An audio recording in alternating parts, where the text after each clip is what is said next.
All right. Welcome to the live stream, guys. This is Shroom. It sounds like my stream's working. Let's just check it out on the other monitor. Make sure everything's all right. But I should be starting now. I've just clicked on start the show. So, all right, here we go. I think this is working, isn't it? Yeah.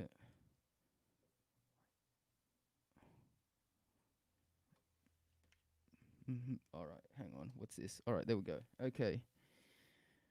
Let's see. Is this working? All right, guys. Let's see some messages if this is working. This is working. This has been the most problematic start to a live stream thus far. So yeah, let's see if this is working. I've clicked on start the broadcast. Now I'm a little bit nervous. I've got all kinds of sounds going through my headphones, but it seems to be working. I can see it on the other screen. All right, the messages are coming through now. All right, now I'm feeling a whole lot better, guys. Welcome to Saturday Night Live, live chat Q&A, fishing talk. I'm Shroom. Subscribe to the channel. Follow me on Instagram. You know, all that jazz. All my social medias. Let's get this show on the road. It's been one crazy ride this afternoon. Just trying to set up the stream. I've encountered all kinds of problems, from lighting to sound to microphone selection to even right now. I'm not even sure. Up until the last 30 seconds that we've just gone live. Now that it's finally working. Finally, everything's going my way. So hopefully, everything around me just stays as is, and we can get through this live show. Because I've been excited. I've been excited for a while now. It's been nearly 4 weeks. I've been looking forward to this stream. Been looking forward to catching up with everyone once again.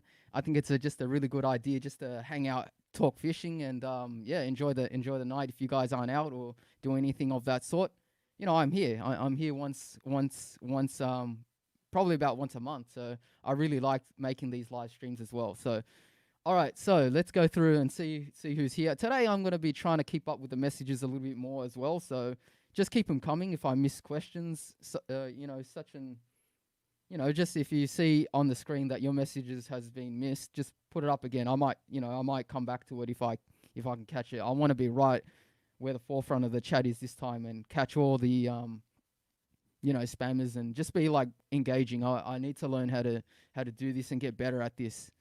All right, let's see who's here. I know Coolest Moth 45 was the first person in the chat. He was right there at 7:30. So shout out to him. Always first. He's been the first in some of my videos as well. So yeah, definitely appreciate that. Let's see who else is here. Chopper Dog, Fishing Bait with Sydney, the Destroyer Boy. How's it going, Chris? Good to see you here. Sam's Fishing Channel. He says, hey, Shroom, how's it going? Owen's cool. He just left a message on my community page. Yes, I'm going live right now. I'm glad you caught it, and I'm glad you're here. Good to see you. He says, I got to put my volume by 50% to hear, but yeah, all good. Okay. Is that 50% up or 50% down? All right, let's show that message by Team Goat Fixed. He said something about he caught an 84 centimeter flathead. It felt weird. Well, it can feel weird, but it's a good feeling when you catch a fish that big. 84 centimeter, nothing to, you know, that's a size that you just can't sneeze at, something like that. That's amazing. Well done there. Great fish. Heading into spring, you know, this is the time flatties have come out to play. So I'm going to be heading out on the river basically to chase flathead. It was a good season for brim early on in the winter, but it kind of got quiet, as you would expect. You know, once they leave and head towards, you know, breeding, it kind of, everything just kind of changes, and they feed for that really short burst, you know, right at the start of winter and late autumn, really. But yeah, hopefully things start picking up. August, traditionally, quite a slow month though, quite a slow month. All right, Daniel Boy's here as well. Let's keep going. Tony Cools, Fishing 4x4 Touring. How's it going, mate? I think I said hi to Team Goaty Fixed as well. Omar El Arja, I think a new subscriber. Hi, how's it going? Good to see you here. Coolest Moth 45 drops a quick question, and he says, how have you fished Hawthorne Canal? Yes, if you watch my videos, you'll see it in there. You'll see it in there somewhere. Nick's Fishing says, more bass videos since summer is coming up.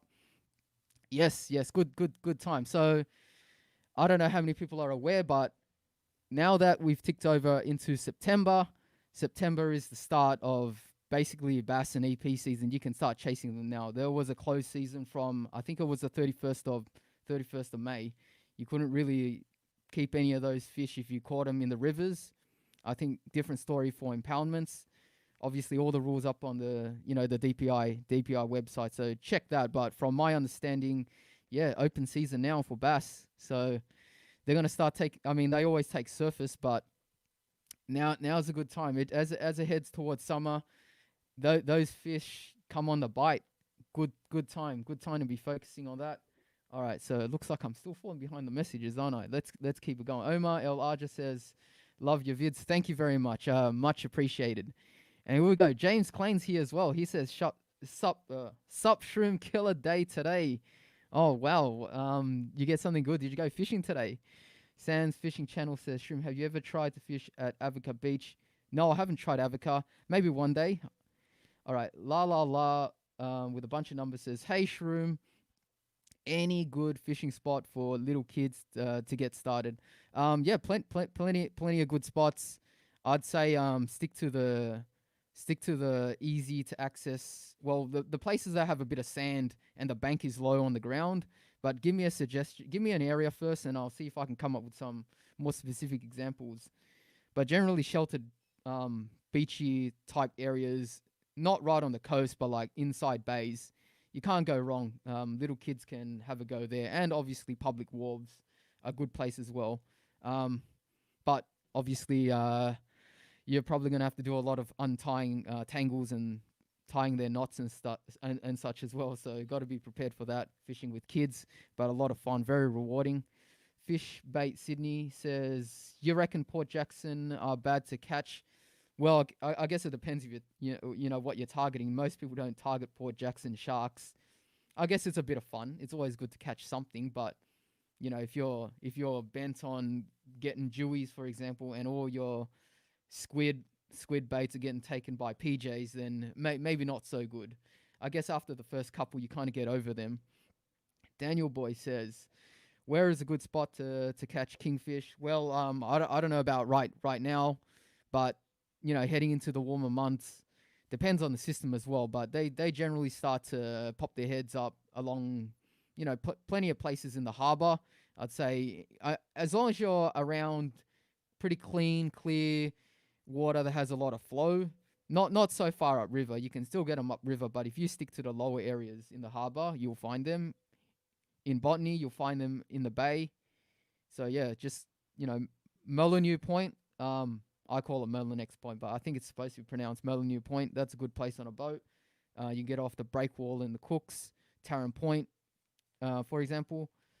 All right, let's keep. Okay, oh, all right. I'm right on the forefront of the messages because I can see Fish Bay Sydney has dropped the donation to $2. Thank you very much. He says, "Legend, love your Georges River fishing videos." So let's just put that up for a few seconds. Where is that?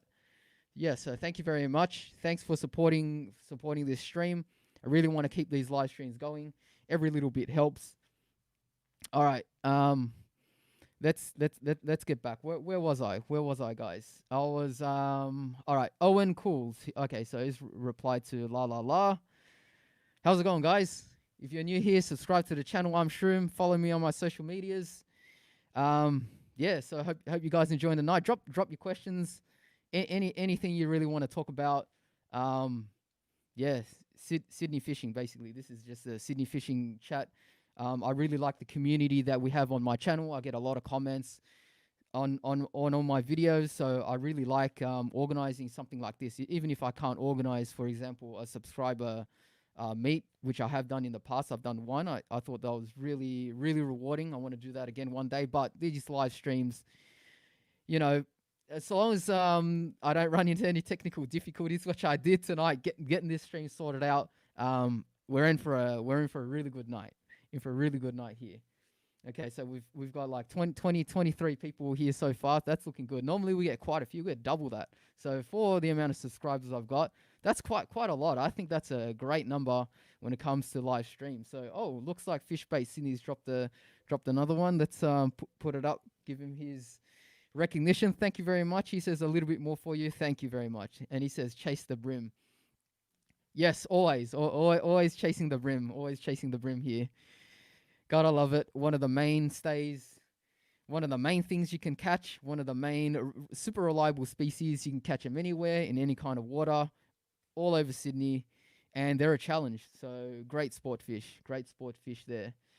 All right, so I'm gonna try to keep up here. So Sam's Fishing Channel says my record is 95 centimeters. Look, I gotta pay that 95 centimeters. I've not beaten 95. My current PB is 93, and I haven't come close to that. I've got a few in the 80s, but when she popped her head out of the water, whew, I was I knew she was a big mama, and yeah, that feeling can't beat it. But well done, 95 centimeters from Stanwell Park. I got to check that out one day. Josh, oh, looks like Owen's cool. He's dropped me a super sticker, and he says, okay, so no message. Let's put it up. So no message, but he says, but the sticker says keep it up. Will do, mate. Thank you very much. Enjoy talking to you on Instagram. I'm glad you're here. Glad you're enjoying the show. Glad you can make it. Glad you can catch it live. So I've tried my best this time to try to send out all the notifications on, Facebook, Instagram, and on YouTube. Trying to just get the message out there. So believe it or not, there is a little bit of performance anxiety when it comes to coming live. It's like giving a presentation. You got to perform. You got to entertain. You got to be on the point. You got to be engaging, speaking. You got to be alert. You got to have had a good night's sleep. Okay, maybe I'm exaggerating a bit, but like honestly, you have to have everything in order to come online and feel comfortable and ready to address the questions, because that chat, you guys have some good questions here, and the chat flies. It's just like in my videos, lots of comments. All right, so okay, now I'll just try to keep up here. So we've seen there's some new people here as well. So Joshua Stanbury, hi to you, mate. He says you should try fishing at Swallow Rock Reserve at Grays Point and Hacking River. I've done that one time. I've done it wading, trying to catch whiting. Got a few whiting. Got a few whiting off the flats there. There are a lot of nipper holes. It's not the best place to wade. I find like it's kind of like a mix of sand, mud, and a bit of oyster shell and rock. But yeah, the fish were there, and there were plenty of stingrays. I can't believe how many of those small stingrays there were there. They were like the size of a large dinner plate, really, and they were dispersed everywhere, all over the sand. I was fishing on a run out and then a run in, and on the run in, they were just coming onto the sand, and it was like the water wasn't super clear. It was still clear, but you kind of felt a bit weird staying on the edges. I was kind of hoping for like a flat kingy at that stage as well, because they get kings come up that way. But yeah, I gotta make a video up that way too, one of these days. The Tide is neat says, sup Shroom, how's it going, mate? Good to see you here. Wilson Kwang, hey man, love your content. Thank you very much. Nat Nguyen says, hi Shroom, what species are available this month in Port Hacking? Thanks. Look, I wouldn't rule out any particular species, but you're looking more into trevally at this stage, and maybe the king bite to come back on. What else? Flatties start to make themselves known in the shallows. Like right now, springtime. I think as you head into the start and the mid of spring, you're going to get quite a few big flathead. So that's always in the hacking. Plenty of shallow, sandy areas there where you could chase flathead. James Klein says 1 king, 3 Port Jackson. Okay, so he's talking about what he caught. I think today. So he's caught a king, 3 PJs over a meter. All right, that's a little bit of fun. 4 salmon. Wow, that's getting there, and bagged out on legal trevallies. Wow, fantastic. You might need to service some of those reels after that. That's good. Maybe give a little bit of the grease on the drag washers. What a session. Sounds fantastic. All right. Coolest Moth Fishing says, hi Shroom. Hi, how's it going? I think I checked out one of your videos the other day. I think you uploaded like a quick clip. I think that was right. Chuan S says, hi, love your Cooks River fishing video. I went to the spot you went last time and my plastic got chopped tail off. Well, probably a tailor by the sounds of it. Yeah, probably a tailor. Could be on the off chance of flathead. When you get like lures get destroyed and the tails get nipped off, Tailor, that's a sign of Tailor generally. But you can obviously still lose it to flathead and I think leather jackets. Sometimes they peck at your lure, and puffer fish, or what else are they called? Not puffers, toadies. Yeah, toadies, toadfish. Matthew Pham, hi, how's it going? Reckon fairies affect fishing whilst you're at a wharf? Oh yeah, definitely, definitely. Now, I mean, I can't say that it's good or bad, but if you're hooked up to a good fish and the fairies coming by, that's a bad thing. But if it's quiet and then the fairy comes by and starts mixing up the sand and the water, churning it up as it does its turn in and out of the wharf, then that's good. That's kind of like that video I had on one of the harbor wharves out near out east past the harbor bridge. Basically, every time the boat motor was on, every time someone was launching, right away the brim would be like right on to the baits, hitting it straight away because it's like they think it's feed time. The second that the motor's going, everything's getting churned out. People are tossing pillies in after their session, and they're going off. The fish just get switched on like that. So yeah, I wouldn't rule out fairies affecting fishing positively, but it can be negative as well. I guess maybe at night it seems to be negative. I think noise at night. Generally, I'd like a quiet spot. All right, let's keep going here. All right, so coolest moth fishing. Do you think you could do a subscribe meetup in Swansea? Not too sure. It'd probably be in Sydney at this stage. Maybe one day if we get enough people and the channel grows big enough, it might need. Well, maybe I can find a need for that. Edward Sage, have you tried eating cat food? Well, I can't say I have, Edward. You got it. You'll have to try and let me know. I've tried cat food for Burley though. Cat food, dog biscuits, good Burley. Not I guess not for human consumption. Maybe like the some of the stringent food quality guidelines and the cutoffs that they're not met for human consumption. Ben Aspen, what do you think about the pen conflict? I've not had that reel. I think a lot of people do rate the pens. I think it's a metal bodied reel, but besides from that, I can't really say. I haven't owned I don't think I've owned a pen before. Sam's Fishing Channel. I'll send the pics, mate. Okay, so Team Goat Fixed. Goaty Fix. Hey, bro, you should fish the entrance. You catch lots of brim and flathead. I was actually going to do a session up there with 8K and Mike's, but then he moved back down into Sydney. So maybe in the future. But that was actually one of the upcoming videos at some stage. But then he decided that he didn't like fishing up there. He came back. So yeah, that's how the story goes. Trending Clark. You should go fishing for Luderick in Watson's Bay. Yeah, I was actually planning to do a session on the Luderick this winter. I ended up getting some weed, and I was gonna go for a session, but I think things just life just got in the way, and then my weed started to spoil, so I had to toss it out. But Watson's Bay, yeah, it would be a good place. Good place. One of those wharves out that way. I think I've heard of people getting quite a few off the ferry wharf there. Yeah, it gets packed though, I think, that wharf. But yeah, nice place. Nice scenery, nice water. Get kings swimming by there too. And obviously squid. Calamari squid. Okay, now I'm not sure how to pronounce alright, now okay, I'll skip that one. So obviously Christian Giddis Photography. Gonna cop the new Van Ford. Maybe not right off the bat. Currently I've got two Stratic CI4s, CI4 pluses, the not the current model, but the previous model. I've been pretty happy with them so far. So they've been doing a lot of the heavy lifting, and I feel like because they're that little bit older, I don't have to baby them all so much. So it's good to have a few of those reels where you can throw in the boat and just like if it gets a few scratches, and that's fine. That's part of the business. But that Van Ford is looking real slick. That Van Ford, it's a talk right now in the real world, the fishing real world. There's no reel that's getting that much attention. Not even I think what is it? There is a limited edition Certate that you can order off Japan, and they're making obviously limited numbers, but you got to put your order in. And I haven't even heard of people talking about that. But that Van Ford, every couple of people that I talk to, they're saying, "Oh, have you seen it? Have you seen this reel? Have you seen the new?" Question 2 would be, "Have you seen the new Zodius?"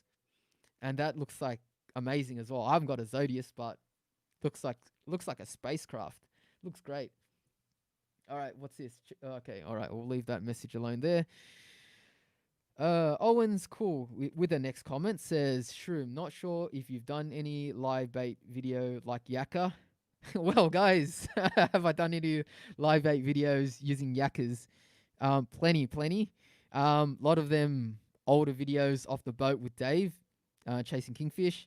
But the most recent one, I think, just a little bit over a month ago, got a mull away. So click on the video. So it's on my channel, guys. Land-based fishing at night, Sydney Harbour Wharf. Anybody could do it. Anybody could catch yakkers, right?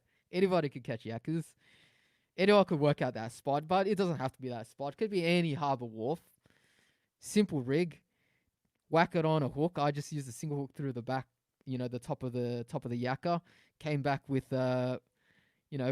with a slab of silver. So that was with AK and Mike's Fishing, that collaboration there. We were slaving away all night stressing over the yakkers, stressing over the wind, stressing over whether we're even going to get a few brim bites. Finally, get that big hit. It's a Jew. My camera's got no batteries. For some reason, halfway through the, just before the hookup, I ran out of batteries. Couldn't swap the batteries out in time. And luckily he was filming that. So go check that out. That's got some tips and some things on live bait fishing. Okay, so I actually haven't finished reading your question, Owen. So let me just finish that first. Would love any tips like hook size, type, and what you put on it. Yep, everything's on that. Everything's in that video. Now, I don't market my channel as like a how-to video, how-to channel, or like a techniques, tips kind of thing. I kind of just made this channel just because I do a lot of fishing, and it's all on things that I see and the kinds of interesting fishing that I do. Just having a memory then. For some reason, I'm glad that you guys like it, so I've just continued. So ultimately, my aim was to make videos for entertainment. But yeah, I've noticed that you guys like the tips that I put in it. So yeah, thank you very much. Fish bait Sydney, would you ever chase lobster? Haven't chased lobster. I have caught one on line and hook. I have. With was it with a sinker? Yes, it was. In Botany Bay. Now, it was what was it? I think it was a 1.46 or 1.64 kg green rock lobster. I think it was off one of the runways or near one of the runways. Long time ago. Have caught one. Edward Sage, the entrance has been overfished by people of okay, well, I don't know. I guess gotta leave that out of there. But everyone likes fishing. I don't blame people for having a go. You couldn't keep me away from the water, so I like fishing. So I think so long as you stick to the the DPI set limits, there's nothing wrong with keeping a few fish. But some places obviously overpopulated. Maybe they should open up a few more wharves. Hint, hint, nudge, nudge. Open up some more fishing spots for Sydney, for Sydney fishers, Sydney anglers. Plenty of water around, but some places just too few places to actually wet a line. Sam's Fishing Channel. Owen. Okay, that's at Owen. Okay, let's keep going down here. All right, so there's a few comments on lobsters here. Okay, so yeah, lobster. Maybe we'll get a lobster, but I doubt it'll be by line again. It'll probably be by free diving or something. I just can't see it happening. It would have been like a miracle. I think it was like a mini miracle that I even got one in the first place. Unbelievable. It actually took the hook, so it was a proper hookup in its mouth, and it was so solid. Like lobsters all made out of, shell. I couldn't even move that hook. Had to just cut it. So that's crazy. It was a proper hookup. It wasn't tangled on its legs. And the fight was insane. Felt like pulling up a rock, and then it felt like an octopus. It just pulsing, like bang, bang, bang, bang, like 3-4 pulses, and they're like, oh, what's this? It's not a rock. and then it'll come up slow, and then a couple winds, and then it's like that pulsing again. It's when they contract and extend their tails, and they swim backwards, right? So they're swimming away from you. So it's like a weird feeling, kind of like a squid, but not quite. Felt like an octopus. All right. Okay, Max Murray Fishing. Hi, how's it going? I think there's the first message he's put down today. What's he got to say? He says, got some nice salmon and trevs today. Oh, fantastic. I haven't got a salmon this winter. Really burning to get one. Haven't seen them come up in big numbers inside the bays, but I have heard of a lot of reports just off the coast, off some of the beaches, some of the rocky beaches, and plenty of schools out there right now.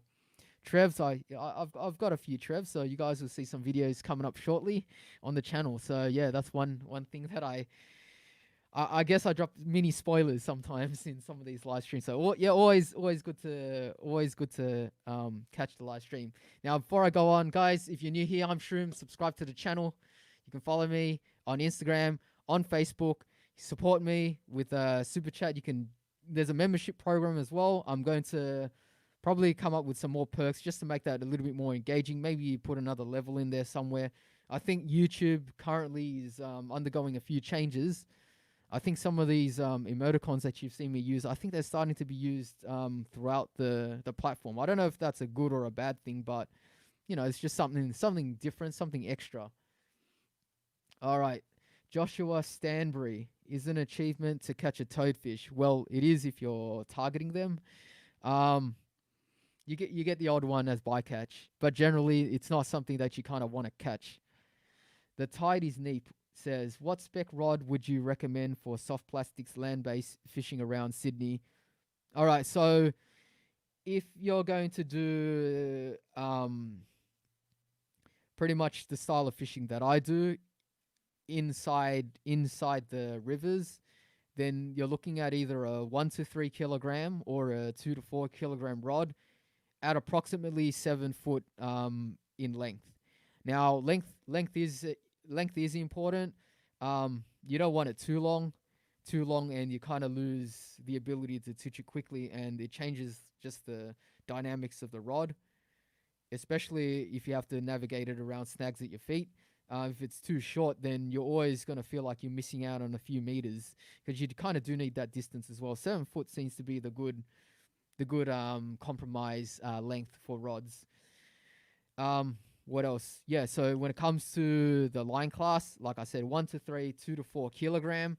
If it's a rod brand that has poundage instead, then something like a 2 to 3 pound up until about a 6 to 8 pound, somewhere around there. And that pretty much has you covered when it comes to the rod. You have to also feel the rods in the hand. Some rods are longer than others, but effectively they're shorter because of the length of the butt. For example, Daiwa rods, they have quite a long butt, which gives them that balanced feeling and that light tip. And something like Samurai, that's another brand, they make similar length rods, but they have really short butt lengths, and potentially it's more evenly balanced, but potentially tip heavy as well. So you got to kind of balance it out, and also the action of the rod. I think from everything that I've seen, if you pick a rod in the 1 to 3 to 2 to 4 kilogram range, you're gonna find that it's good enough. You're not gonna have to worry about the action. Everything past that point is up to preference, whether you want something that bends a little bit more or something that's a little bit faster in action, where you can twitch it a little bit better and have a little bit more sensitivity. So there's always that trade-off. Now, obviously, if you buy really expensive rods and you're willing to put in the coin, you can get more of that slice of the pie as well on the other side. So, for example, if you spend big bucks on a Daiwa rod, it's going to be fast action, but you might get a little bit more of that subtle action. The SVF blank, for example, gives that little bit extra bend that you don't get with the HVF, which is like the slightly lower, the lower model blank, but that's still, a top tier blank. Generally, the more expensive the rod, also the faster action it is, and the more sensitive, because the carbon content is a lot higher. You're paying for that carbon content, in other words. All right. Yeah. So that was quite a long question. I think I'm still pretty close to where the chat is. All right, everything's looking good. Hope you guys enjoying the show. This is good. This is really good. Hope you guys been catching the videos. Also, um, I think I'm starting to fish more in the daytime, so you're gonna see a lot more daytime videos. So it's been a long winter of night fishing videos just because of the situation. So just lower crowds, smaller numbers of people out at night. It's easier to just get around. But I'm gonna start fish. Well, I have started just to add a few more of these daytime sessions to get these daytime videos that you guys like. All right, let's keep going. So Dale and Joy Explorer says hi there.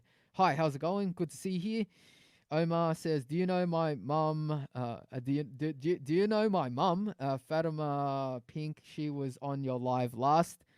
Yes, actually, I remember that. I think she asked for some advice where to catch flathead, and I gave her some spots in the harbour and also towards the upper end of the Georges River. Yeah, I think I do. Yeah, well, good to see you, Omar. And if your mom's behind you, say hi to her for me as well. Dale Enjoy Explore says he's new here. Well, yes, you're new here. Subscribe to the channel, Dale. Just plugging my channel here. Destroy Boy, where do you recommend to get some green weed for blackfish? Well, everyone's got their spots. I'm not the kind of person that has done all that much luderick fishing. I do know a few spots, but you get them off the beaches, off the rocks. If you want to if you want to collect cabbage, it's a nicer bait to collect. But you also can get all various kinds of stringy weed as well, and you're gonna find that further up the rivers. Sometimes when you cast the lure up in the river, you get back a lot of that stringy stuff.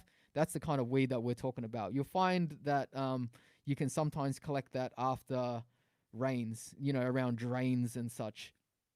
Just anywhere where you get salt water mixing with fresh water, you can find weed. But I can't really point you exactly specifically where. There's probably so many spots. All right, Asia Tico Jesus says, "What happened to your Daiwa Battler? You don't rate it anymore." Now who says that? Who says I don't rate my Daiwa Battler? I love it. I get into a phase where I'm using one rod and I'll just keep using it, and then one day I'll think, oh well, I need this particular characteristic, and I'll swap. I'll swap for that rod, and then I'll be using it for the next several sessions. But yeah, you're kind of right. I've been using. If you guys have been watching my videos, when I've been using my light gear, I've been using the Gary Loomis's edge what is it? I think it's the Black Widow, the ISR 70702 or something of that sort. 6 to 8 pound basically. 6 to 8 pound rod, about 7 foot. I think it's maybe a touch longer by about an inch or two. And yeah, I've just enjoyed using that, and it's done the job. So, but nothing wrong with my Battler Beowulf or my other battlers. Some of these battlers haven't seen any action for a while, so plenty there in the back that I do use. I keep a few with me in case well, actually when I go fishing, I've got the heavier setup, in the car as well. You never know when you might need it. And one of those is the Battler hot dog that I keep. Vaz 1984. He says, "Hey Shroom, are you going to try the new bait junkie plastics from Daiwa?"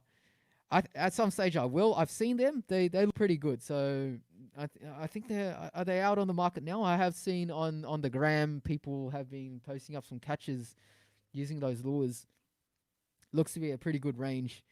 Now, obviously, there's some stiff competition when it comes to soft plastics. There's so much on the market.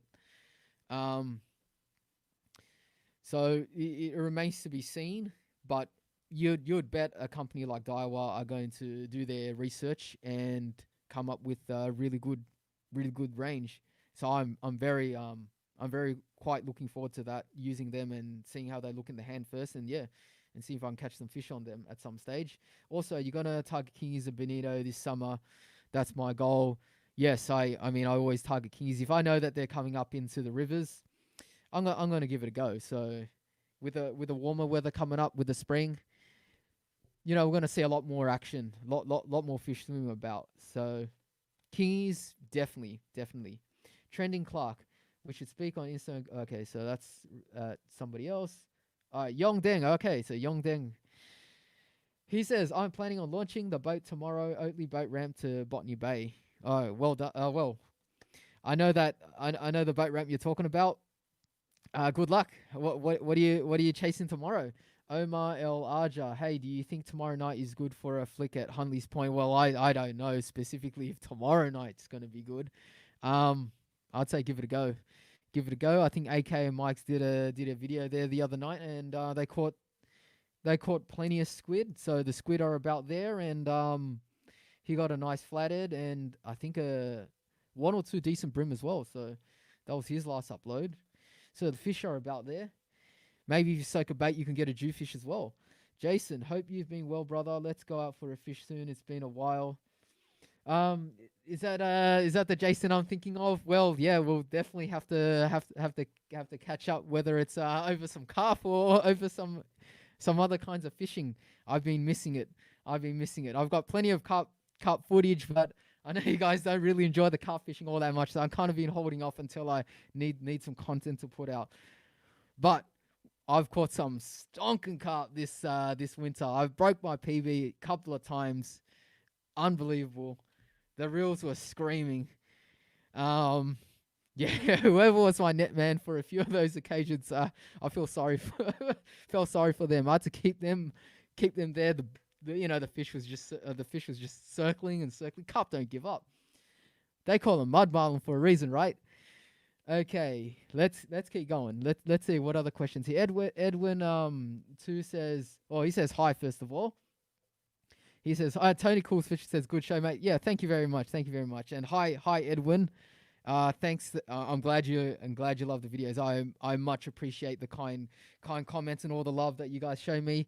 That's why I keep making the videos. That's why I'm regular, and that's why I have this live show. I mean, it actually takes a lot out of me. Like right now, I'm full energized, and I'm ready to go. But every time you've given a big presentation and you go offline, it's like you feel like the life's just sucked out of you, and there's all that, the aftermath of like checking the comments, getting back to everyone on the social medias, and I'm also keeping an eye on a few things just to make sure that the show's going according to plan. Because tonight my hammer wielder, he's not here tonight. I think he's going fishing or something. So I'm gonna have to find out whether he's caught anything. He snapped his rod the other day though, so.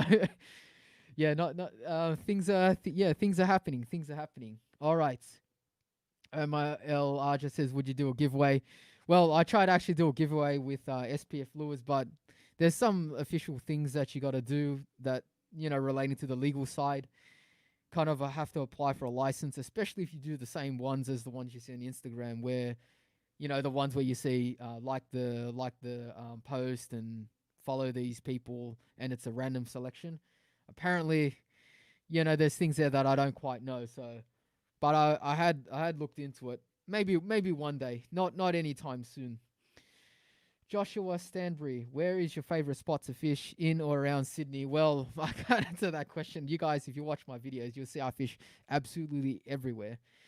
It depends on the time. Every spot is different according to the seasons, according to the tide, according to the previous history, the rainfall that it's had. If anyone's, been paying attention to where the bait is at any certain stage, you have your favorites, but it doesn't mean that they're going to fish well at every stage of, of the year. James Klein says, Shroom, you have a good understanding of rod blank type and rod quality and how their action works. Can you do a little rundown on how different rod blanks work in different tier levels? Yes, I think at some stage I might do that. There's a lot of videos that you guys have been asking me to do of the educational value relating to the gear I use, the reels, the rods, my lure selection, what I choose according to certain conditions. I mean, I guess I've been kind of putting it off. I've just been trying to get you guys the entertaining stuff, right up the front, every Thursday. I think I might have to. I've actually been thinking on how I can make it entertaining still. I don't just want to just go through run through my gear and just make a video on that. I mean, I could do that. A lot of people do that. Just want to make it a little bit different so you guys have a memorable experience. But yeah, at least when it comes to blank types and rod quality. I really I mean I don't know everything about them, but obviously if you're willing like me to spend the coin on a good rod, you kind of do understand to a certain level what you're looking for and what makes this rod worth the money that it's worth. And I think that that's really hard. A lot of people do find it subjective, holding, rod A on your left hand and then rod B on your right hand. Why is this one worth more? Why is this one better? Like, is it going to do it? Like, this is the most common comment. The fish don't know any different. If you hook onto a fish, the fish isn't going to know that you're hooked up to $1,000 rod or $100 rod or a $10 rod for that fact. So I guess, yeah. So law of diminishing returns there. I'll go through that at some stage. Joshua Stanbury, is Cornell a good spot to fish off the rocks into Botany Bay? I mean, it's not a bad spot. I can't say it's a bad spot. Depends how you fish it. If you go there, you catch squid, you catch kings. Great spot. If you go there and you're always getting tangles, bad spot. It's a good spot, basically. Good spot. The tide is neat. Do you find the moon phase affects the likelihood of you catching a fish in any way? I find like moon phase, to me, obviously, as it's related to the tide, makes a difference. I'm not looking at the moon, but I have a diary where I've caught plenty of jewfish and I've written down, the moon phase, which day of the 28, 29 day cycle I was in. I write down, like stuff like, waning, waxing gibbous, waning, full moon, new moon, all those things, what percent. But that's linked to the tide. So in other words, it can be the same thing, just in a different way. So you also look at the tides, whether it's, the weaker tide of the day, the stronger tide of the day. So in other words, yes, it does. Now, when it comes to night fishing, sometimes, depending on the kind of fishing I do, if I'm fishing a really dark spot, I might want to go when the moon's out on a waxing gibbous or a full moon. I just can see that little bit more. But sometimes when it's too bright, people have their theories. The fish, if you can see around at night because it's a full moon, the fish can see you. So you can limit your catch as well. There's all these theories. Don't fish like right on the full moon for dews, but a few days before and after, great. Could be anecdotal, could just be anecdotal evidence, but 100% moon phase has something to do with where you're fishing. Whether, like, if you talk about every single spot in the system, maybe they all prefer different spots. So in other words, as a generalization, it doesn't matter, but maybe for that particular spot, that particular tide, that moon phase means something. Might mean that the prawns are running. Exactly. So yeah, definitely. Geordie Reamer, you should do a subscribe meet and greet in the eastern suburbs. I'll be doing one once this situation is over. So once this health situation fully rectifies, I think it'd be a good time. Ali Kaya says, what is your go-to lure jig head size? All right, guys, you guys know I'm Shroom. Repeat with me. You guys know the lure. So the Z-Man Grubs in watermelon red with a 1/16 ounce jig head, size 2 hook. Can't go wrong. Catches everything. Merseyside Livia. It's it's okay. So I don't understand that one. Probably some pig Latin. Tomo Tato says, hey, I bought some squid jigs today. What'd you buy? Yamashitas? And have been trying all week to catch some squid and haven't caught anything all week, and you haven't caught a squid. Any tips? Keep up your banger videos. Glad you think that way. So, first of all, where have you been fishing? And what kind of brand new squid jigs did you buy? All right, so we'll come back to that. We'll leave that question on ice. Team Goaty Fix says, oi, mate, go to the entrance. Lots of brim and flathead. Yeah, I mean, yeah, I'll definitely have to go up there at some stage and check it out. All right, guys. You guys got any more questions? Now, before I continue on with the chat, guys, if you're new here, I'm Shroom. Subscribe to the channel. Follow me on my Instagram. You can find all the details on my YouTube channel page. You can also find me on Facebook. I've got a page going there too. Got a small community there that's engaging. So head over there, check that out. If you want to support me in more ways, You can also donate, support the channel with a super chat or a super sticker. I've also got, well, YouTube has also enabled the YouTube membership program. So I call that the Shroom Member Club.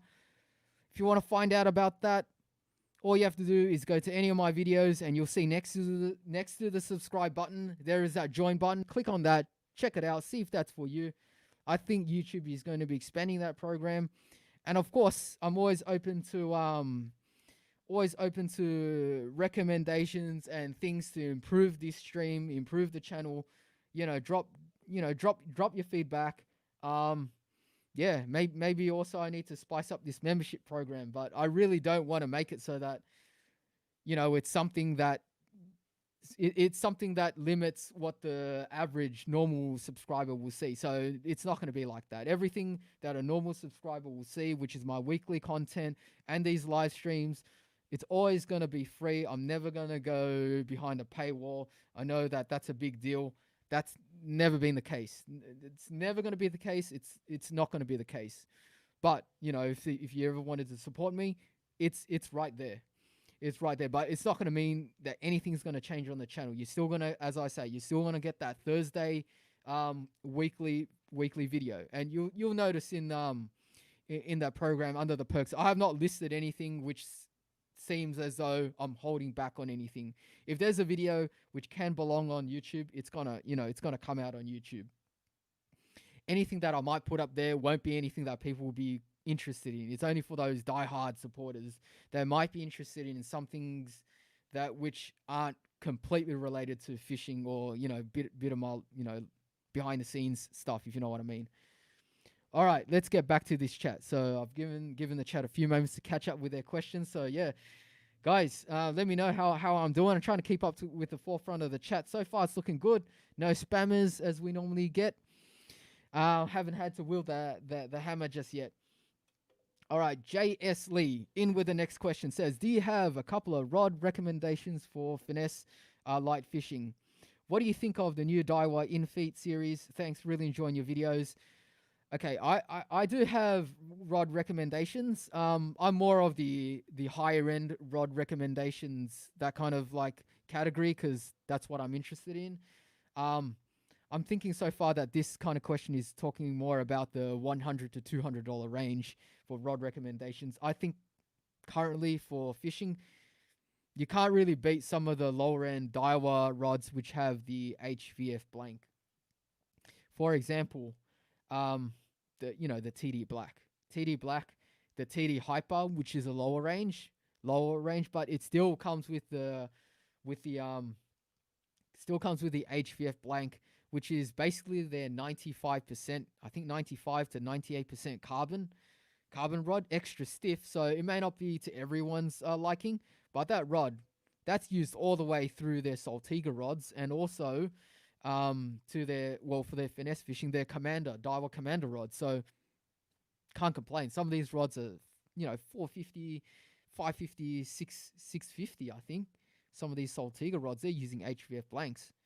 So for a TD Black, which is around 200, can't go wrong.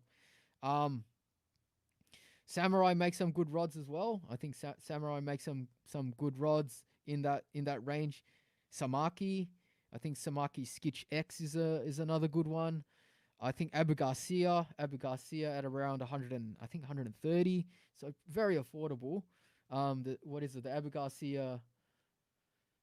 Forgot the name of it. It's like it ends with 3 letters. I think VRT. Abu Garcia something or other. VRT3. I think that seems to be a pretty good rod as well. So the way I look at rods is I like to recommend rods with a good blank. That's the most important.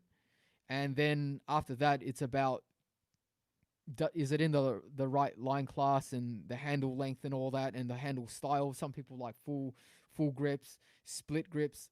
I kind of like the split grips, but full grips have their pros as well. Generally, then they're not as tip heavy. For example, split grips, generally you've got less weight on the butt, so it doesn't balance the tip as much.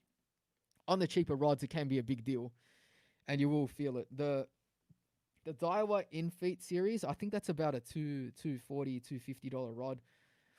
I think they're a softer, more parabolic action rod. They look great. They've got the white. I think it's like their color scheme is white, blue, and red with a skeleton reel seats. So it's all about sensitivity and light touch. I think that's great too. Personally, I don't have that kind of slow action rod. Some people really like it though. And he said, "Oh yeah, thanks, enjoying. Yeah, thank you very much, Jace Lee. So thanks for that question. I appreciate that."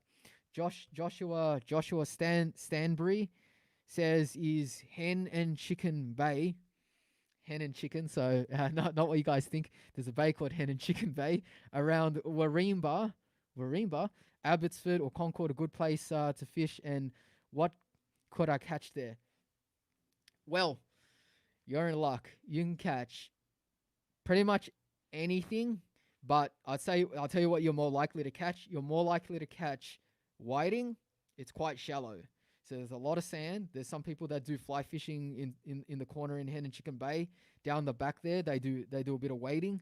I have thought about that, but again, I don't know whether you guys like any kind of fly fishing at this stage. I've got a sage rod. I've got a sage reels. I've got what else? I got a few bits and bobs in the back here that I haven't quite shown on the channel yet. Whiting, brim, obviously brim. There's a towards the point, towards the outer areas. Right in front of where the boats are moored in the middle. Quite a lot of rocky points. Lots of brim. You get them on plastics. You get them on surface. You get them on hard bodies. And obviously, how can you rule out flathead when it comes to shallow sand river fishing with a bit of weed? Flathead. Quite a few tailor there too, but yeah, they're your main species, at least along the banks. So yeah, great place to fish. But then again, I'm not going to say that this place is anything different according to any other place. Every place around Sydney Harbour, I think Sydney Harbour is one of the best, one of the best land-based fishing systems in Sydney. You've got so much access, and a lot of it is friendly towards lure fishing on foot. So great. You haven't got all these, like for example, it's not like the Hawkesbury where it's all bush and you can't access half the land, or in some of the areas in the Georges and Hacking where it's all these properties backed up onto the water. I mean, obviously in the harbour that's the case as well, but so many of these bays, you can just walk pretty much all the way around it. And you can actually walk bay to bay. If you don't like hen and chicken, walk around the corner. You're right at the next bay, right on to the next bay. You might have to change your technique, change your lures and stuff, but yeah, different opportunities as you walk. Tomato says, sorry about that. I just play on the name. Sorry. I bought 3 Okay, great. 3 Yamashita squid jigs, 1 natural brown. All right, good. Good man. Get the natural brown or the natural blue. Staple. So you got your natural covered. You got a glow one in the dark. Great. Can't beat it. I can't stress how important a glow jig is at night. And then a bright pink jig. Okay, yeah. So you've got pretty much with only 3 jigs, you got all your bases covered. Your natural, that's your grinding lure, grinding jig. When you're not sure what's going on, and you're gonna stick with one, and you can persist for a long time, that's the one you're gonna use. When you're fishing at night, you've got that glow one. Glow ones 100% outperform. I don't care what anyone says. From my experience, I've done lots of squidding at night on a boat, on land. You can't beat the glow ones. You just can't beat the glow ones, even if they're of poorer quality, poor brand. I think that the poor ones with the glow might be better than having a good quality one that doesn't glow. That's how strongly I believe in the glow factor. It is a thing. Now, obviously, if the jig glows too bright, I think that might be an issue. But as long as it glows, I can see it. It works. Bright pink jig, so that's maybe your prospective one, your prospect with that one. So you want to get that first easy bite when you're checking out like a new body of water, or you arrive there for the first couple of minutes. You want to get that first one that's already hungry and kind of looking for some food. pink one, easily spotted. That's why you choose the bright colors, easily spotted. And I guess it's more of a clear water active hunting squid lure. But yeah, that'd be right if you got 3 there. Joshua Stanbury says, I caught a 2 centimeter baby crab in Grace Point. Okay, by hand or by line? 2 centimeter soldier crab? No, I think they're up that way. They're those little brown mud crabby looking like things up that way. Elias Ayub says, 52 centimeter brim today. 52 centimeter. You gotta pay that. I thought that these things are like mythical. To get one, I think you sent me the picture on Instagram, so I checked that out. I mean, what a fish! 52 centimeters. I don't even think I'm gonna be able to beat my PB in my life, at least in Sydney. And mine was 47 and a half centimeters yellowfin brim. A 52 centimeter. That's easily a lifetime PB. I don't know how that's gonna be beaten. I don't know how you're gonna beat that, but yeah, well done. I wonder. I mean, what did you use?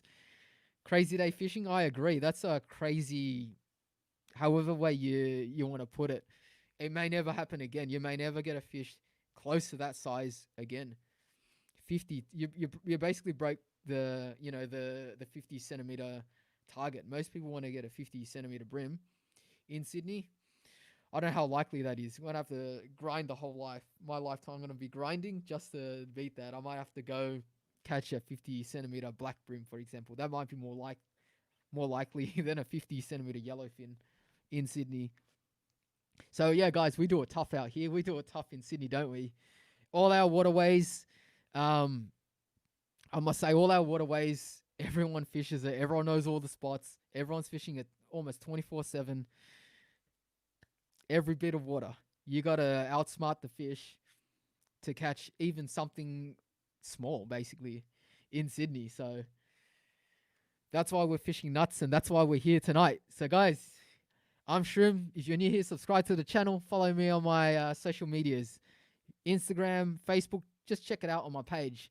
Let's keep going. Next comment coming right up from Team Goaty Fixed, and he says the best bait to use there is soft plastic prawns or frozen prawns.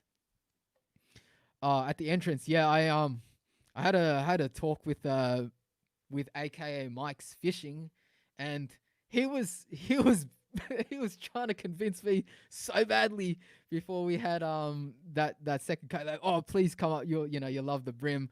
I really get motivated by brim fishing because I kept asking him about, oh, like you get a lot there, and he says, oh, you get billions, but he didn't say the word billions with the L. He says like you get billions of brim, billions of them. Like there's so many. It's like plague proportions.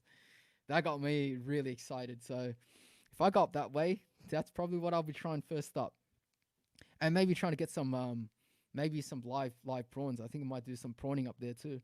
Maybe try a few on bait. I know you guys love a bit of my bait fishing as well, so that's an idea for when I head to the entrance.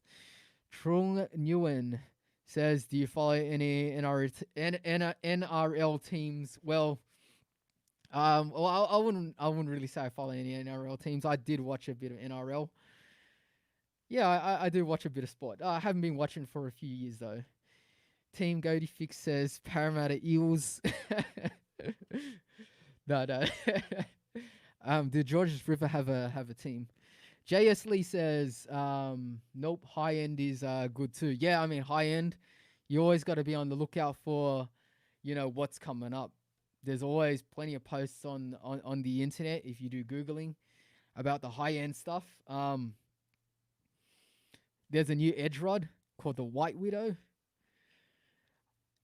As you guys know, the top end edge rod was the Black Widow. Now they have what they call a White Widow. Now I haven't looked it up for about a month, but White Widow, that'll probably cost not only an arm, but your arm and your leg and your other arm as well. So I wonder if I'll get a White Widow at some stage, a White Widow rod. But yeah, you guys know I get the nice gear, but I thrash the gear. I don't buy the gear and then keep it for visual observing at home. No, I don't do that. I whack it on a reel, and then I head down to the river, and I put it through its paces. And yeah, I definitely fish and get my money's worth out of the rod. I mean, these rods are expensive, so you kind of have to use them to make to make the most of them. You can't just like not use them. If say my rod's $600, if I fish it every day for 2 years, which obviously you can't fish every day for 2 years, it's like $1 a day. It's nothing really if you think about it that way. So long as you're using it, but if you use it like 2 times, it's like saying you paid $300 each time to use the rod. So that's one way you can kind of get your head around some of these expensive rods. If you're always using it, you can kind of justify it if you can make use of its parameters and its properties. If you want that high sensitivity, like I do, I want to catch as much fish to make you guys videos. Of course, I'm looking out for you guys, so I don't want to skimp on the rods. Don't want to skimp on the reels. And I need to obviously be able to look after them as well. So you can't use these high end pieces of gear and not understand how you should be operating it. Can't high stick these rods, but if you fish them in the way that they're designed, you can put a lot of hurt on the fish.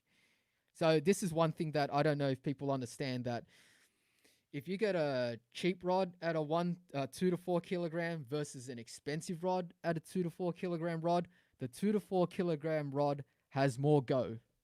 They're both 2 to 4, but one is not gonna have the like the tension to pull back against the fish fighting. The higher the carbon content, the more likely the rod is going to spring back up, and the faster it's going to do that. So a 2 to 4 kilogram rod, that's why I'm able to land some of these big fish. A rod that buckles over and has no backbone, you're going to get bullied around the snags and around rocks and stuff by kings and trevally and big brim and salmon and flathead and anything in the river. If you're pushing the limits of your gear, using light line, trying to catch quality fish, use a slightly more expensive rod. It's got more carbon. It's going to have that rebound factor. That backbone is going to be there. It's going to be pushing against the fish. So it's going to be easier on your hands as well. So, and you're going to be able to land that fish that little bit quicker. So yeah, that's one thing that I don't know if people talk about that, but that's from my experiences. If I load up a cheap rod, just let's say that I just go outside now in the garden, load a few rods and just use my hand and try to load it up with some line, I always find that those more expensive ones bounce back. And they keep tension on the line as well when they do that. So you get less pulled hooks. Or you get less thrown hooks. Not pulled hooks, thrown hooks. So when when the fish goes, the hook just flies out when there's like, you got a bit of lead on the jig head, right? So when it's shaking its head, that lead is flying side to side, gouging a bigger hole in the side of the lip, which is most probably where you've hooked it. It does those head shakes. Out goes the jig head, and out goes that knife, and away goes that nice fish. So yeah, keep tension, and having a rod that kind of like bounces back quickly with the head shakes. Like the way that I'm doing with my hand there. So it goes bang, bang, bang as the fish is shaking its head. Keeps that tension on. All right, I probably got a little bit sidetracked there with that question. All right, let's see if I can get back on track. Miles Bennett Dyson says, "Howdy, stranger. How's it going? Miles? Let's not be a stranger here. Hit the subscribe button. Subscribe to the channel.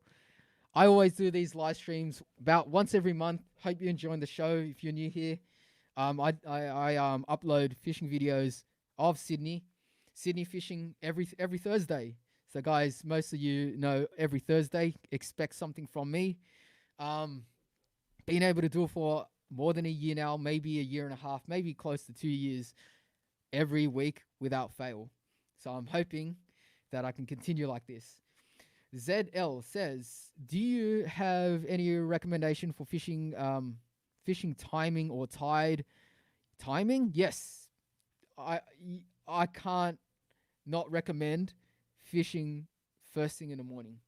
First thing in the morning is the best time, followed probably by last light, just as the sun's starting to dip. Okay, maybe not last light, but heading towards last light, the last couple of hours of the day of daylight, where things just kind of start to quieten down. The fish come on for that little quick burst of feeding. It is a thing. Now, when it comes to morning fishing, everything just seems to happen near the surface of the water in the morning. So you can use your eyes and see the wind is low as well. So if you're fishing lures and you're relying on, finesse touch and line detection using your eyes, when you have literally no wind in the morning, you can't beat it. You just can't. You just can't beat it. Now, I fish all kinds of hours during the day, midday and afternoon, and sometimes in the morning. But you're battling people. You're battling noise. You're battling wind. Wind always picks up. So I don't know exactly why the wind picks up, but I can tell you that it's related to the temperature. When you have a temperature gradient of what's on the ground versus what's in the air, that creates convection, and then that creates that wind. So on a day when it's really cold in the morning and it starts to heat up, you get all kinds of crazy winds happening after, like, let's say like 8 or 9 o'clock. The wind just starts picking up, and by lunchtime it's actually a serious wind. And so if you're on a boat, you're generally heading in before that wind hits, for example, if you're going out a little bit. um Early morning, late in the afternoon, best time. Tides, oh well, this one depends. Depends what you're chasing, where you're chasing it, and the spot you're chasing it at. I can't really recommend the tide. But if you're gonna do land-based fishing, you're probably gonna enjoy it more if you're fishing high tides, because you have a little bit more water to work with. You can generally stand on the bank and get enough distance. Now, you don't have to cast, like from here to the moon to catch a fish, but you rather have that chance, that opportunity to do that, than to basically be forced to cast at 110% and, push your shoulder every single cast because you're fishing a zero point 0.5 low tide, and, it's super shallow up until about 10 meters out, and then it's only starting to be fishable past that point. All right, on to the next. Dory M says, "What's your preferred squid lure?" I like all the Yamashitas, and I'm starting to like using some of the Jewel Yoziri brand as well. I find like they have a good mix of quality versus price. I'm not paying about $30 for a jig, or $35 for a jig. I mean, squid jig is like a serious business. If you look on Facebook, you'll see people list some of these limited edition jigs for, like, I don't know, $50 or $150 or even more.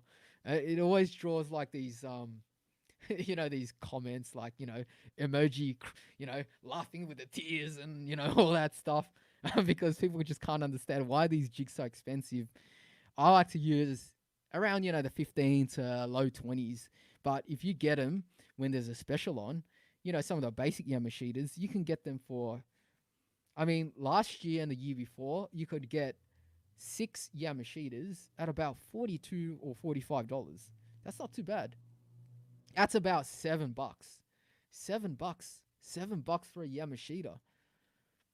And they're a serious company, Japanese lure. They have all these talks. They go through the whole range. There's about 1,000,000,001 lures. They've got undercloth explanations, over top cloth, reflective cloth, glow.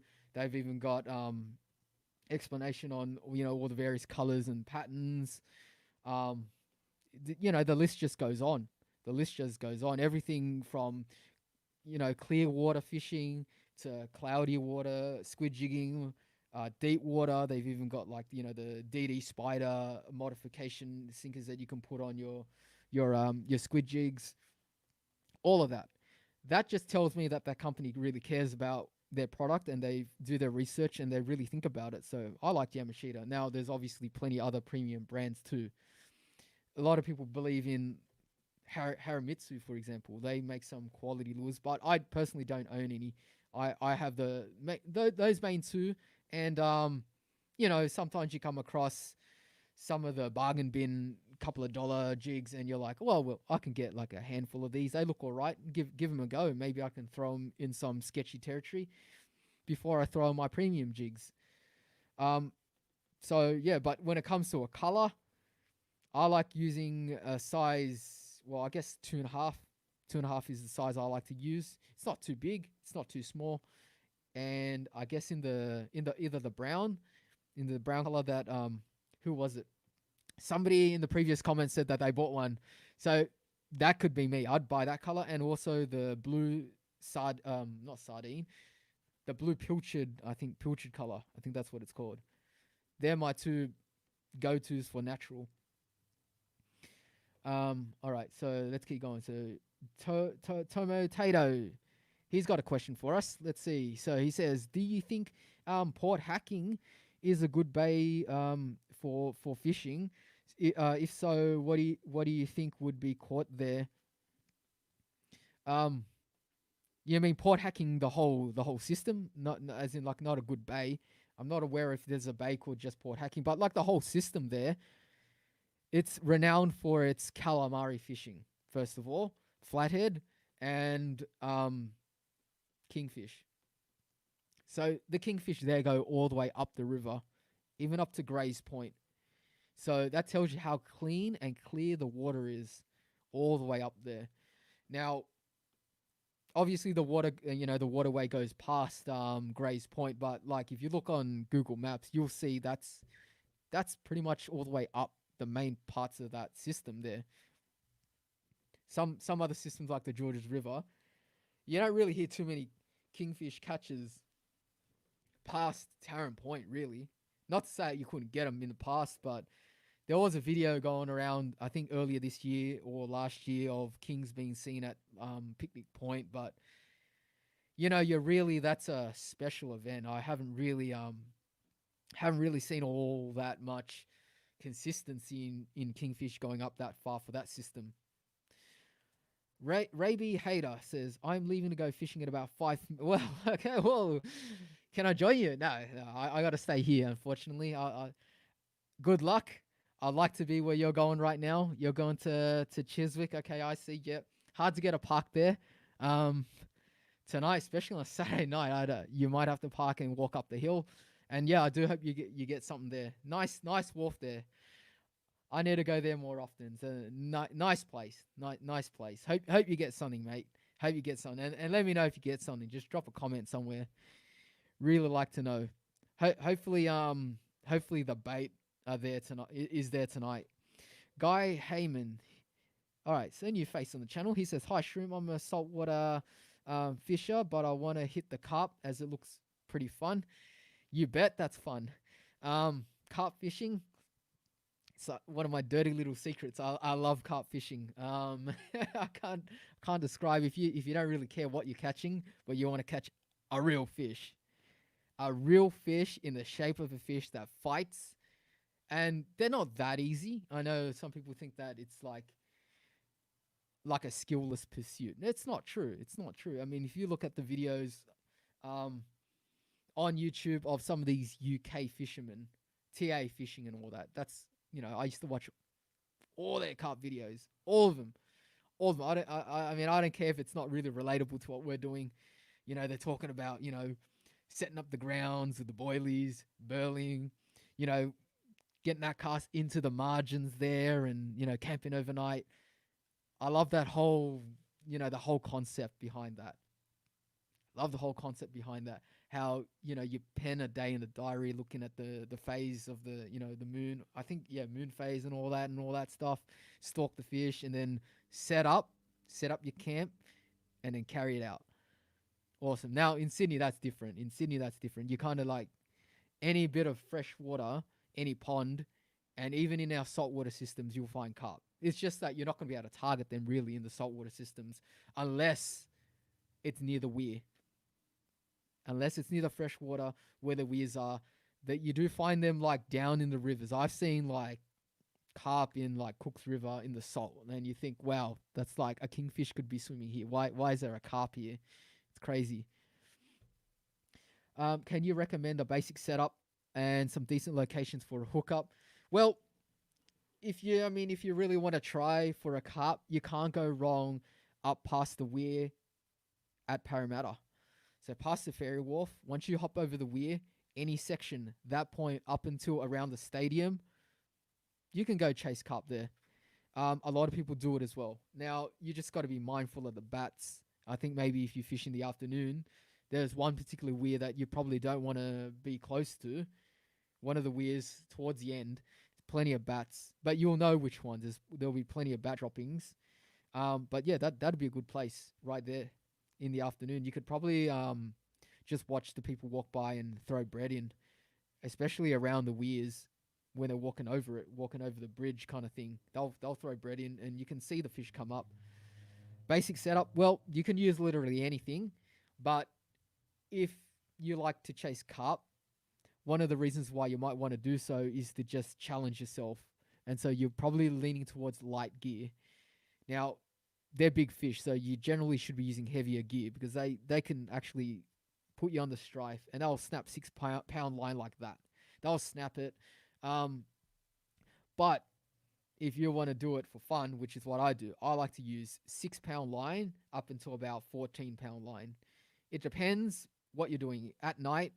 I think it doesn't matter what poundage, but I think put yourself a challenge out there. Use 6 pound, maybe use corn as bait or bread. My favorite is bread, sliced bread. You know, the sandwich style bread. Now there is an art to choosing it.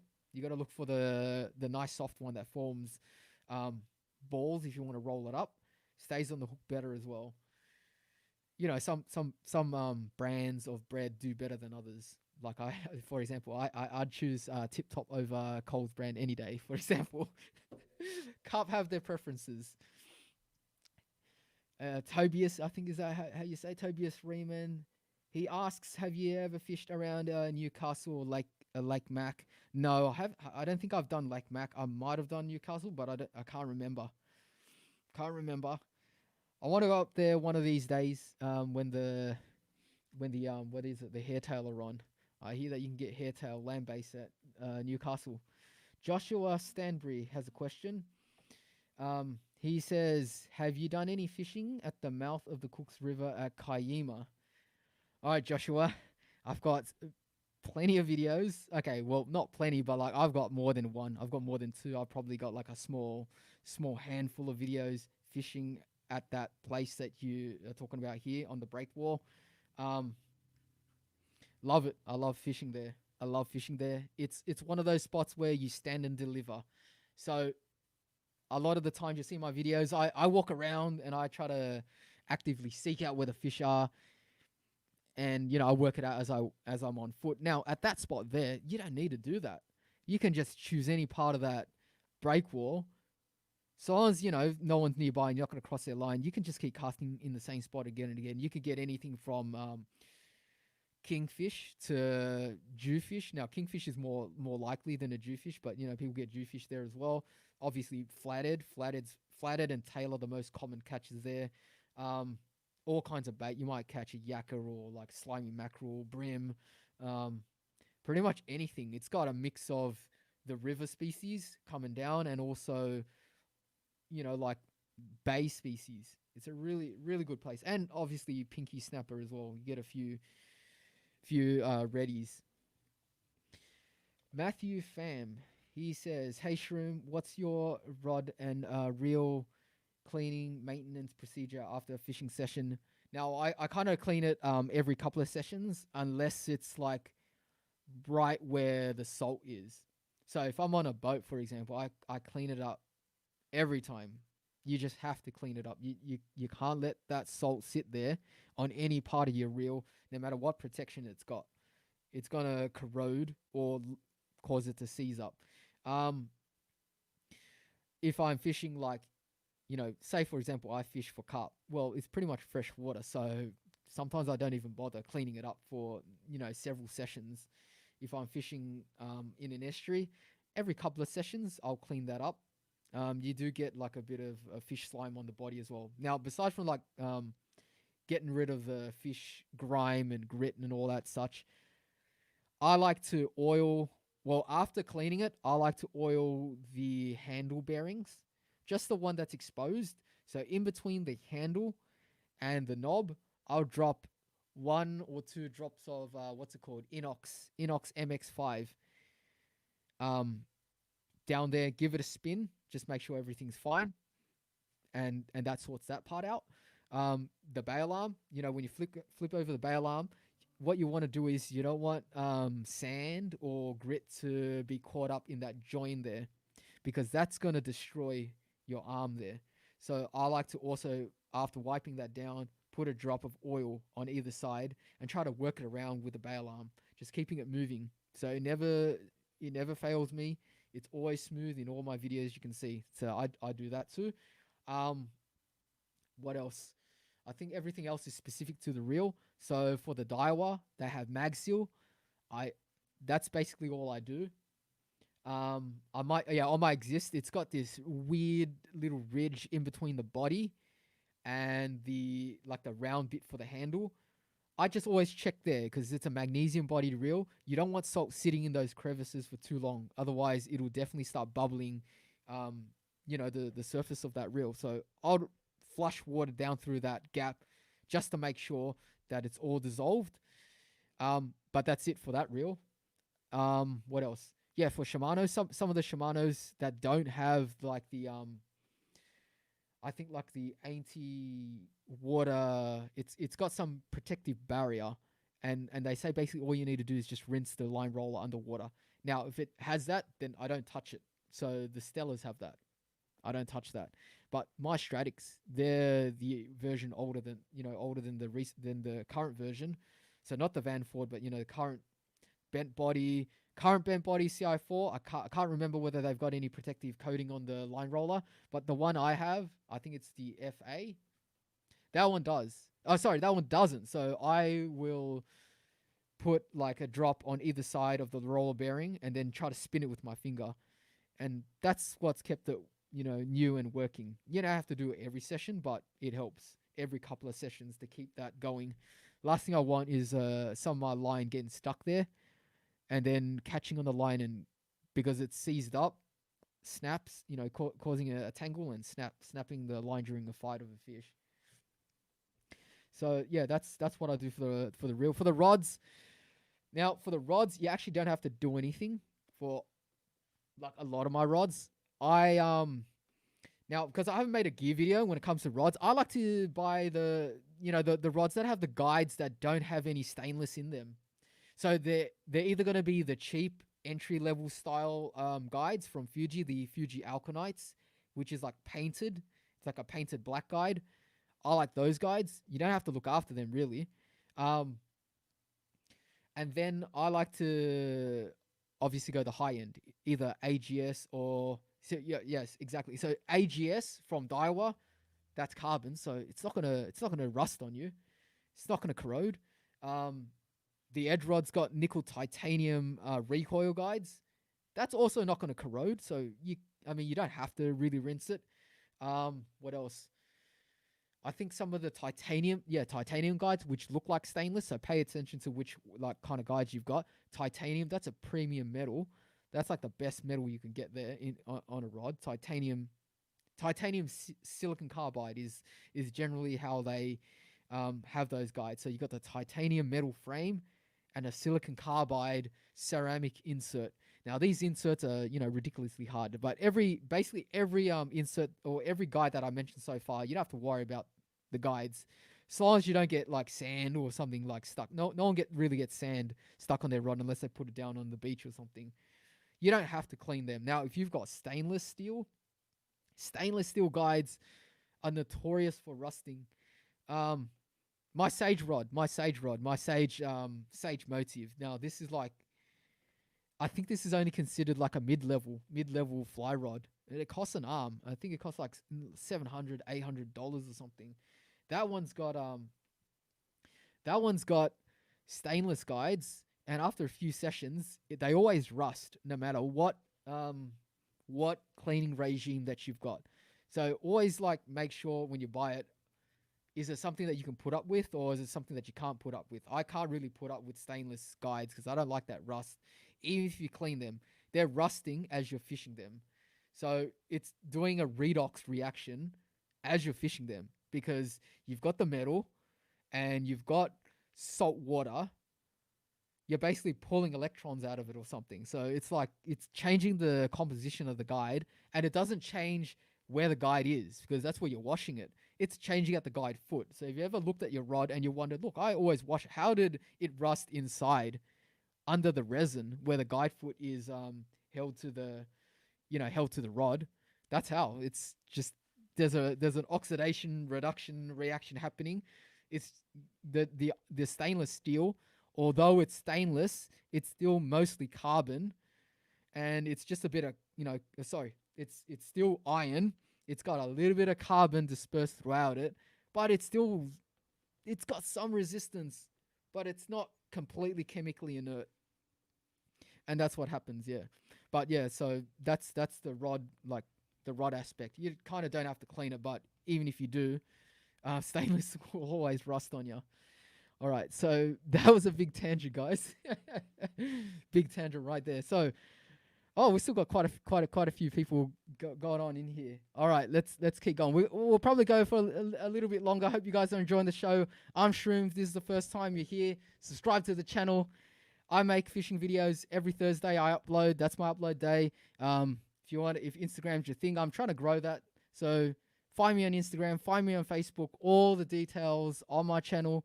If you click on my channel page, you can find it there.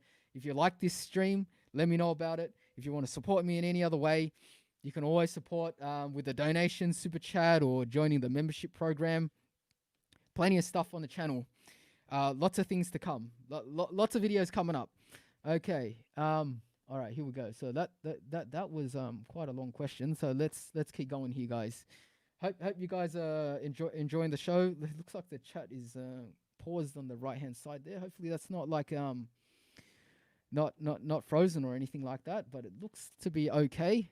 But this stream is getting on in time. All right. Okay. Back here. Tobias Reema says everyone liked the stream. Well, thank you very much. Yeah, thanks. Drop a like, guys. Drop a like. Cisco Sevilla says, likely the guides on the cheap rods you're describing were not wrapped properly on the spline of the rod and you're experiencing blank twist. Yeah, I agree. So, good point there. Good point. Now, obviously, there are cheaper guides than the ones that I talked about. Alkanites. The entry level lure fishing rods generally use aluminium oxide, Al2O3, or alumina. Those, I think that they're okay. They're the same ones that come on the TD Hyper. They're using those guides. Lot of rods, I think in about the $50 range, are using aluminium oxides. Now, once they start using alkanites, they'll have that tag attached saying that they're Fuji alkanites because it is a selling point. It does sell the rods to say that they're alkanites there. All right, Joshua Stanbury, where are the best places in Port Hacking River to catch salmon haul? The only salmon that I've caught has been off the beach areas in front of Cronulla near Shark Island. In the morning, I think there's one video up on my channel on a boat. I think those kinds of areas, plenty of salmon. I think I caught a king that day as well, so that was nice. That was a nice video. That was with Terry, so one of the regulars on the channel. Find that video, check it out. Awesome fun that day. Need to get back out there and get some of these fish. Owen's Cool says, Shroom, my budget $900. That's not a budget. That's like unlimited. Budgeting doesn't sound like budgeting right there. Need recommendation for medium rod and reel for both reel, both lure and bait fishing. I think medium rod and reel for both lure and bait fishing. Now, if you're doing bait fishing, you can get away with cheap rods, but I wouldn't skimp out on the reel. Now, the reason why I say that you can cheap out on the rod is because so long as you're spending about $100, you're getting the best like spec'd rod that's a composite for bait fishing. So you don't really need to go into 99.8% carbon, for example, like some of these really expensive rods might be. You don't really need to spend that kind of coin. You only need a composite. Why would you want a composite? You want a composite because generally, if you're bait fishing, you just want to load up into the fish one time to set the hook and then ease through the fight, tire the fish out, bring it in. You're not looking to work, you're not looking to work a lure all that much. So, although the question is, you said reel and bait fishing, you'll never be able to get something that does both things extremely well. Like the other month, I snapped snapped. I tripped over my beloved Daiwa Generation Black Itchy Twitchy. Why? Because I was a fool for using a carbon rod to chase carp in the night and setting it down like a bait rod. So, things go wrong when you're bait fishing if you put an expensive... No, that wasn't an expensive rod. Fortunately, it wasn't a battler or something. I wasn't like bringing out a battler to bait fish. But, things can go wrong. So I truly do recommend with $900, get two setups. Get your bait fishing one with a nice composite, maybe an ugly stick, a Shakespeare ugly stick gold 2. Pick something in the right weight range. Or I've got I'm using a Seal Star at the moment for my carp fishing. Beautiful rod. I love my high end, but I love my down and dirty, ready for action bait fishing rods as well. You can't beat it. You can just throw it around. Throw it in the car after a bad long night fishing. It's not going to break. It's not going to break on you. Hand it to a friend. They're not going to be able to break it. It's just going to bend and keep bending. It will never bend into two pieces. But yeah, definitely get like a semi-decent reel. Semi-decent reel, and you're set for the bait fishing. Now for lure fishing, medium rod, 30 to 6 kilogram, 4 to 8. There's plenty of high end rods out there. So I mean, you don't have to go like an Edge rod or a Gary Loomis rod, Gary Loomis NRX, or like a St. Croix Archangel, or I mean, what else is there? Oh yeah, the White Widow, White Widow. Wait, one day I'll get one, but you don't have to go White Widow. You don't have to go a Samaki. What is it? ZRT. All these rods here, pretty expensive. I'd say once you start paying the good coin, have a feel of the rod, and then find out what you like. You almost can't go wrong. Once you get into the high end, the companies do try to put the best technology that they understand and that they can give and put it in that rod. Dale and Joy Explorers says, hi, Shroom. Bro, what is this about, please? I'm from the UK. Okay, well, this is just a fishing Q&A, fishing chat, kind of like a podcast. We're coming up to the end of the show, so last couple, maybe we'll do a couple more questions. I've done my hour and a half. So this has been a good show already. Thanks for joining. I don't know what time it is in the UK, but if you like this this show so far, make sure you subscribe. I do this show probably about once every 3 to 4 weeks, and I always upload fishing videos on the channel. I get back to everyone's comment. Follow me on Insta. Follow me on Facebook. All that stuff's up on my channel. So have a look there. But yeah, definitely subscribe if you like this live stream. There's always more coming. And open to suggestions on how to improve this show.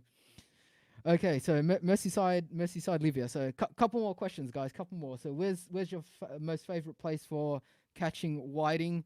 Currently don't have one. Currently don't have a favorite place. All my big whiting have come as bycatch. Chasing like jewfish and all that stuff. They're hitting big lures. I haven't got like a 40 plus with like a surface lure. That'd be when I find a place like that's given me that kind of quality fish, and I get a nice bag. That will probably become my favorite place. But I'd say like maybe hacking. There's some places there, Gunnamatta Bay. Good place. Hasn't quite hit it off for me yet. Gray's Point. but I kind of don't like the mud there. Joshua Stanbury, any areas of the Georges River or its estuaries where you should only catch and release because the water is too polluted? Yeah, look, I'm going to have to look up exactly where these places are, but I think in the Georges River, from Saltpan Creek, from the Henry Lawson Drive Bridge and up, that's only catch and release. And from Rabble Road Boat Ramp at Milpera and up, so upriver, when I say up, that's catch and release recommended as well. They recommend you release the fish you catch from those areas. Now, I don't know if there are any other areas. I don't know if the Warrenora might have like a little section at the end of it that might have some rules like that.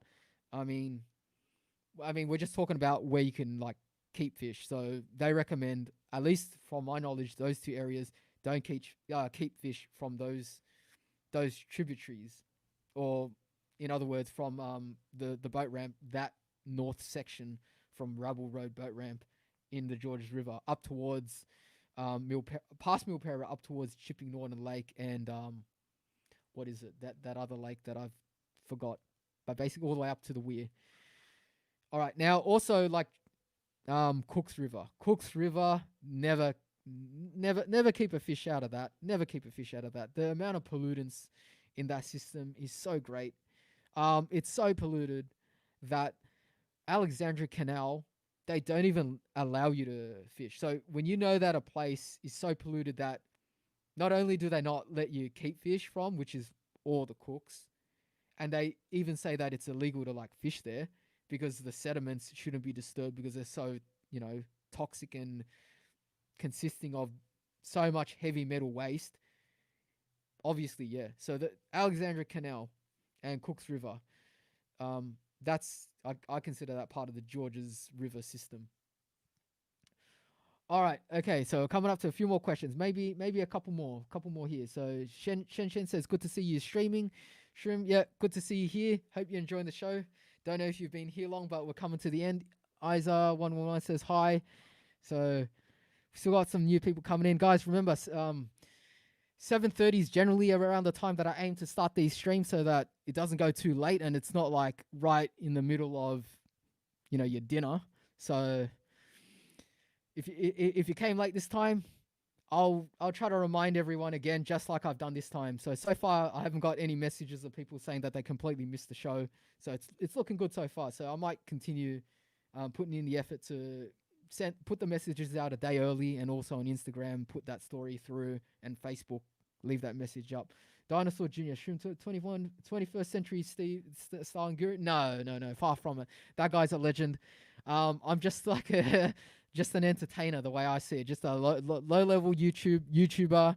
I'm just stoked that you guys find what I have to say informative, interesting, and helpful. So, like without you guys telling me that in the comments in my videos, I personally wouldn't even know about this. I just knew that when I put up videos that they were interesting, because I've seen things, and the things I catch I haven't seen on YouTube, and they're kind of unique in that aspect. And obviously, that's why I put it up. I've always also made videos, but yeah, definitely not on any level close to any of these legends. Steve Starling's a legend. He's he's a journalist. He's a fishing personality. He promotes fishing. He pushes for fishing anglers' rights. All that thing. Nowhere close. I'm nowhere close. J.S. Lee, how does a fast taper versus regular taper differ in action? I know for twitching soft plastics, it's good to use fast taper, but does that mean it's bad to use regular for that action? Many thanks. So the thing is this: the speed at which you're able to impart the action and the little twitches that you can impart depend almost directly on the taper and the line class of your rod. Now, so in other words, if you're using if you're using a game fishing rod, that's not going to bend. So if you can handle the weight in your hand, you can twitch it as quickly and as sharply as you can. Now, obviously, no one does that. So what you do is you get a light rod, 1 to 3, 2 to 4, with a fast taper, so that the second you twitch, it recovers. The bending blank recovers, so you can quickly twitch again. Now, with a regular taper, that's going to be a lot slower. You're going to get some rebounding, and there's going to be a few fractions of a second longer, and that's going to mean that you're not going to be able to twitch it as quickly.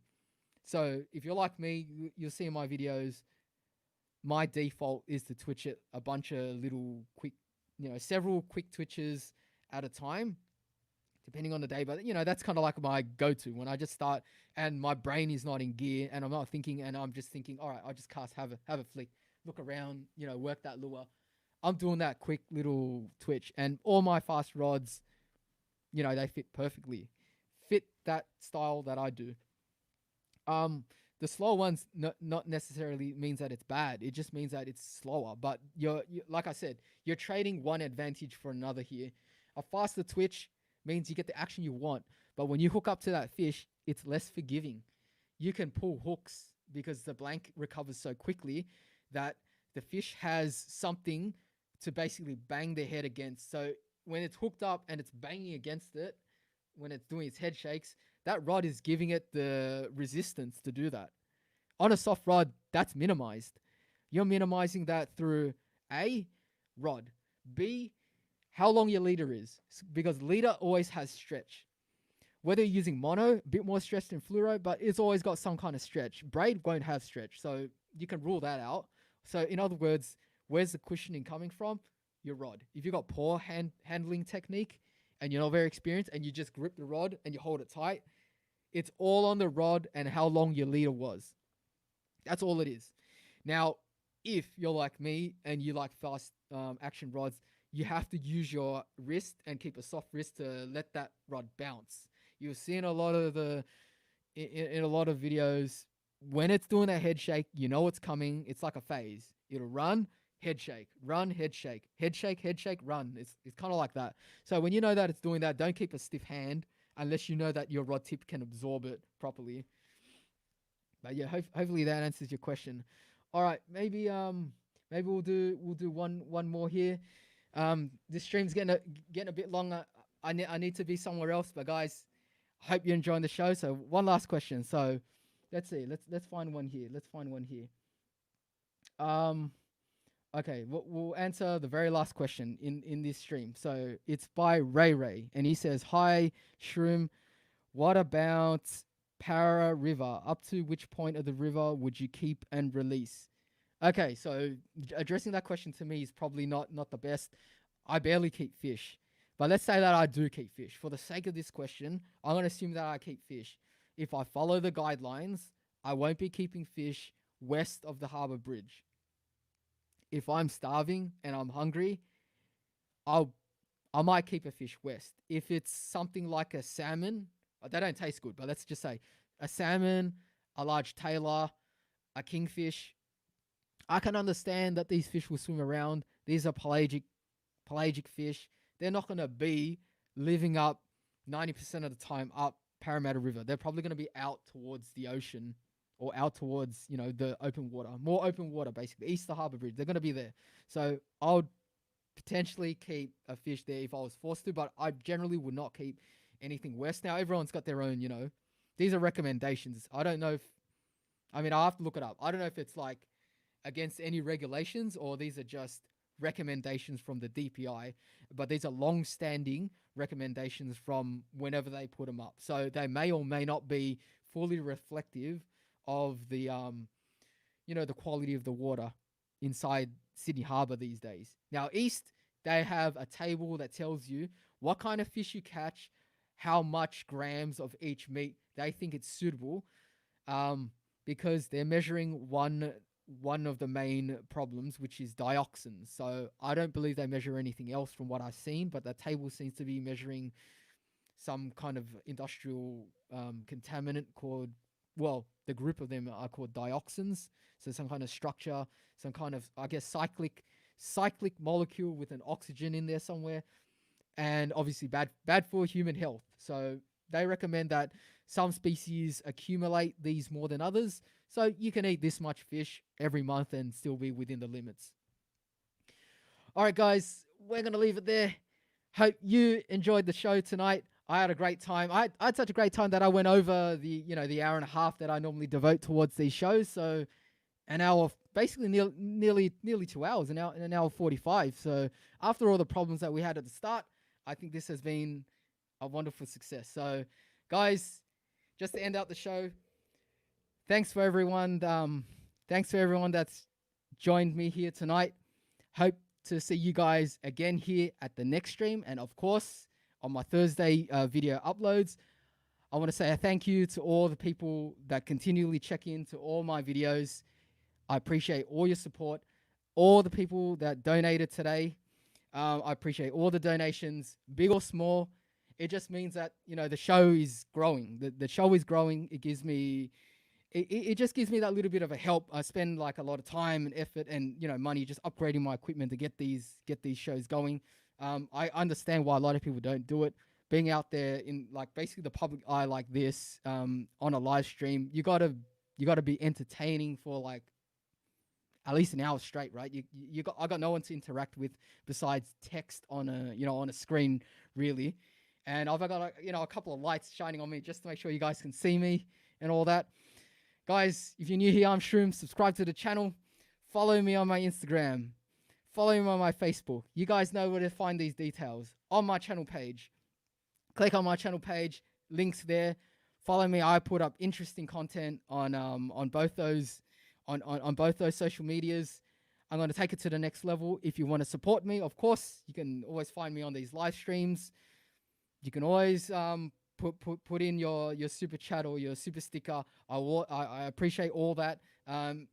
Maybe one day we'll also get some members to join the Shroom membership club. If you want to find out about that, that's on that's the join button that you'll see on all my videos. So click on that, check it out.